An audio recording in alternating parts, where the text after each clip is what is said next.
पश्चिम और दक्षिण ओडिशा घरोई बस मालिक मिलित मंचर आवाहक थिले मुन्ना खुमारी। कलाहांडी घरोई बस मालिक संघर साधारण संपादक मध्य थिले। देह असुस्थ हेबारु भवानीपाटना मुख्य डाक्तरखाना भुवनेश्वर स्थानांतर समय भोर 4:30 समय बौद्ध जिला निकट में प्राणवायु उड़ी जाइथिबा सूचना मिली।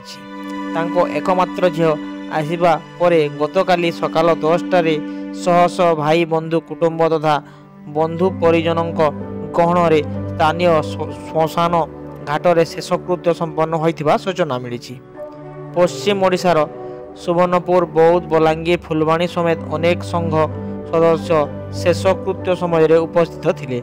समग्र पश्चिम और दक्षिण ओडिशा घरोई बस मालिकों को एकत्रित करी अनेक समस्यार समाधान करिबारे माहिर थिले श्री खमारी।